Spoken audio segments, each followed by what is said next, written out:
Kobe Bryant is better than Michael Jordan and LeBron James. And he's the greatest. Kobe Bryant is the greatest player of all time.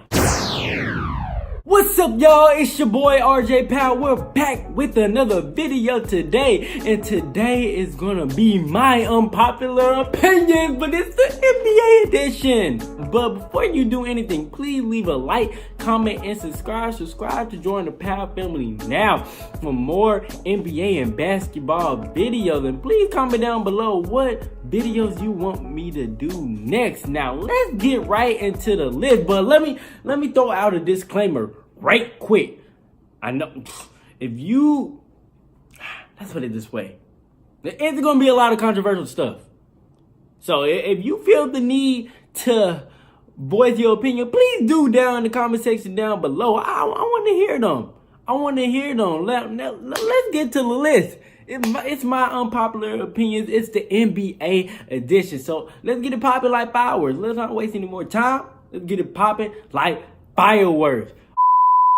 Okay, my first unpopular opinion. Kobe Bryant's 81-point game was way better than Wilt Chamberlain's 100-point game. Now, I know you may be thinking 100 points is better than 81 points, right? Well, mathematically speaking, yes, 100 points is better than 81. But if you really saw the things he did to get that 81 points, you would think, oh, snap. Look, check it out. Kobe was getting double teamed, still hitting shots. Sorry, Jalen Rose. 81, 81, 81, 81. He was still hitting shots, and he was hitting three. And before halftime, it's not like he had like 40 or 50 points. This dude literally had close to 30. I think he had 20 something points by halftime. So he wasn't even near 81 points. Kobe was actually hitting tough jumpers, difficult shots. Wilt Chamberlain was just dunking and laying up the ball. I mean, it's 100 points. I get it. 100 points. I can never score 100 points in a game. You probably can't score 100 points in a game. But Kobe Bryant's 81 was much more difficult to get. So that's why Kobe Bryant's 81 point was better than Wilt Chamberlain's 100-point game. The 2016 NBA dunk contest was the greatest dunk contest of all time. Now, I know you may be thinking, Vince Carter, bro. Vince Carter, the 2000, the windmill arm in the rim. That was the greatest dunk contest of all time. Nate Robinson jumping over Dwight Howard. Jason Richardson, 360 between the legs. Dominique Wilkins going against Spud Webb. But if you saw Zach LaVine going head to head with Aaron Gordon, I guarantee you it would change your mind. I mean, they was doing unbelievable dunks, ladies and gentlemen. Dunks we had never seen in the NBA dunk contest before, and they was going creative with it. They was going head to head, 50. You get a 50, you get a 50, you get a 50. I mean, it was so ridiculous. I mean, Aaron Gordon between both legs over the mascot. I mean, that was probably top 5 greatest dunk contest dunks of all time. And then Zach LaVine windmilling from the free throw line and him going, bro, you got to see it for yourself. Chris Paul is the best point guard since Magic Johnson. What? Bro, what are you talking about, man? Now, I know you may be like, Allen Iverson, bro. AI, bro. What are you talking about? Russell Westbrook, Stephen Curry, the best shooter of all time. Well, I'm here to say that Chris Paul is the best pure point guard since Magic Johnson has ever done it. Think about it.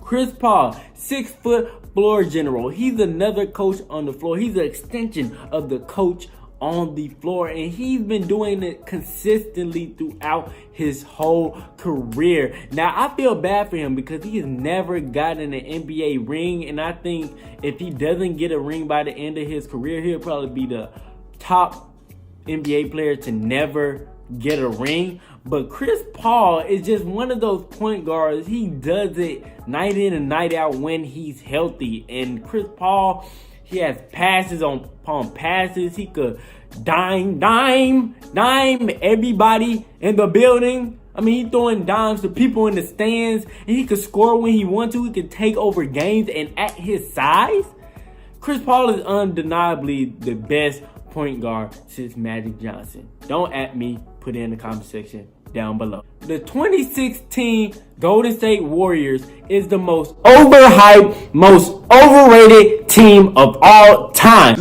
No. I don't care if you got a 73-9 record and the best record of all time. That doesn't mean nothing to me. What they show me is that, yeah, they can shoot threes, they can spread out the floor, but they failed to do it at the end of the season by not winning the championship. Up 3-1, and you blew a 3-1 lead to the Cleveland Cavaliers. Credited, they had LeBron James, one of the greatest players of all time, and Kyrie Irving. But still, with the team you had, Steph Curry, Klay Thompson, Draymond Green, Andre Iguodala, Harrison Barnes at the time. I mean, come on now. You have arguably one of the best teams of all time, but I think it's just overhyped, and that team is just overrated. You had the best record of all time, but you couldn't capitalize at the end of the season to secure the bag to win the championship. And y'all saying that's the best team of all time? I can name a lot more teams than the 2016 Golden State Warriors that would beat them right on the spot. The early 2000s Lakers with Kobe and Shaq could beat them. The 92 through 96 Bulls, Michael Jordan, Dennis Rodman, Scottie Pippen, you can't stop them. And they couldn't even stop the Showtime Lakers with Magic Johnson, James Worthy, Byron Scott, Kareem, and even the 80s Celtics with Larry Bird and Kevin McHale and Robert Parrish. I don't think they could beat none of those teams. So 2016 Golden State Warriors is not the best team of all time, the most overrated and most overhyped team of all time. The 2000s NBA era, like the 2000s, is the best NBA era of all time. I know you may be thinking maybe the 80s, they had that Lakers and Celtics rivalry, Showtime Lakers and all that. Then you had the 90s with the Bulls, you had the Lakers too, you had a lot of teams. But the 2000s is what set it apart from every other era, is that the Kobe and Shaq Lakers dominated. Then you had the Spurs with Greg Popovich, Tim Duncan, Tony Parker. You had that big three. And then you had the emergence of LeBron James. You had D Wade on the Heat just showing out. You had Dirk on the Mavs just beating the Heat. I mean, you had all of these great players and great teams come out of, and then you had the big three from the Boston Celtics: Kevin Garnett, Paul Pierce, and Ray Allen. You had Rajon Rondo on the team. I mean, that 2000s, I know it's probably biased, but I don't care. I grew up watching the 2000s NBA, and that was just one of the most lit and just one of the most greatest time of basketball I ever seen. And now today, they're a little bit soft now. They're a little bit soft. Everybody wants to shoot threes and everything. Okay, but the 2000s, you had more electrifying moments, iconic moments, electrifying dunks. You had greater players than today. I mean, it was just, you just had a bevy of things to pay attention to in the NBA in the 2000s. And it was just the start of modern day basketball. I mean, and then you had Steve Nash and the Phoenix Suns. I mean, you had so many great moments at that time. I could just remember like it was yesterday, just playing NBA Live 03. So, yeah, the 2000s, the best time in the NBA. Zach LaVine is the top 3 dunk contest dunker of all time. It's probably a little early to say, but I'm saying it anyway. What he's done in the 2015 and 2016 NBA dunk contest, bro, it can't be unmatched. He's a top 3. I mean, I know you got your Spud Webbs, your Dominique Wilkins, your Dr. J's, your Michael Jordans, your Dwight Howards, your Nate Robinson, your Vince Carters, but I think Zach LaVine, if he were to go against, Vince Carter or Dominique Wilkins, I think he would have a fair chance. The dunks he was doing, like Zach LaVine was doing stuff I never seen in my life.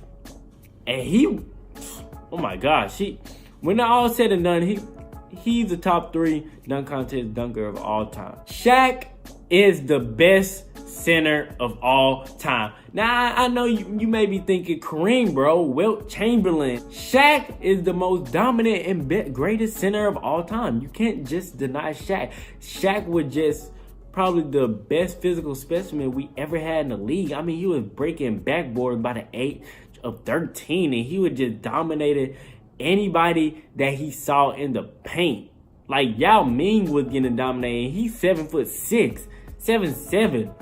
Shaq was just taking him to town. I mean, Shaq was just putting everybody on the poster, including Charles Barkley, getting in a fight with him. You would never want to get in a tussle with Shaq. I want anybody to challenge Shaq in anything physical besides running, because you know we could beat Shaq at running, but still, even then, he was running the floor as a big man his size, 7'2" and 300 something pounds. In the post, come on, man. Best center of all time, Shaquille O'Neal.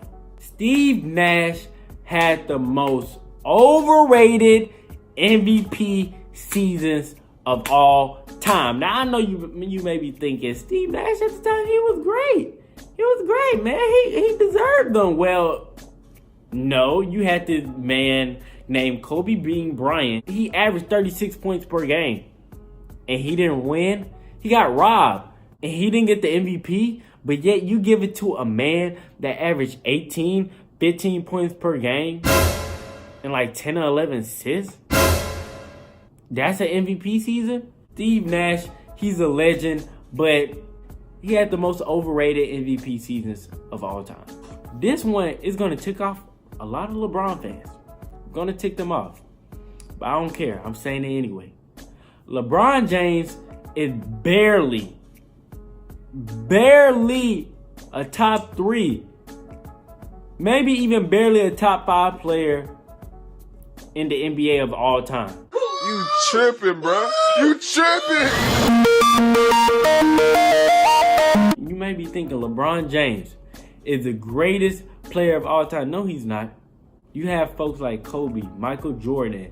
You even have Shaq. You even have Larry Bird. You have folks that have so much greater mentality, the killer mentality. LeBron James does not have that killer mentality, ladies and gentlemen. He's on the Lakers right now, and I wish him all the best. But he knows it too. He doesn't have that mentality to come right at you in the fourth quarter and just shoot that killer jump shot in your face like Michael and Kobe did. He doesn't have that in him. He doesn't have that. I want to kill you. He just wants to pass. He just wants to be a facilitator and a playmaker, which is all good. But when it comes down to the fourth quarter, like my dude Cash Natty said, you gotta be wet like water. That shit wet like water, man. Kobe Bryant is better than Michael Jordan and LeBron James. And he's the greatest. Kobe Bryant is the greatest player of all time.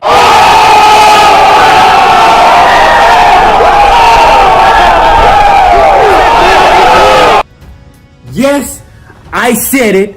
Kobe Bryant is the greatest player of all time. Mr. 81-point game, Mr. Black Mamba. He won an Oscar. An Oscar, the first NBA player to ever do it. Yeah, Shaq with Shazam, Flop. Kobe made an anime short film. 5 NBA championships. 5. More than LeBron could count on his team. The greatest nickname of all time, the Black Mamba. One of the most deadly snakes in the world. Kobe Bryant. Mr. Fist Pump. Mr. Team USA. 18-time NBA All-Star. He sticks with this team that is on my chest for all his career. 20 long years. And he did it. Kobe Bryant did it. Michael Jordan didn't stay with the Bulls his whole career. LeBron James didn't stay with the Cavs his whole career. But Kobe, he stuck it out through thick and thin. Kobe Bryant is the greatest player of all time. If you like this video, please like, comment, and subscribe. Please subscribe to join the Power Family for more basketball and NBA videos. Tell me which videos you want me to see do next, and if you want a part 2 to this, comment down below. Comment down below. List your unpopular opinions down below. What you think of my unpopular opinions? Tell me down below. It's your boy RJ Powell, and we are out. Okay, Kobe doing work. 2-4 on my shirt. He the greatest on the court, and I'm the greatest on the verse.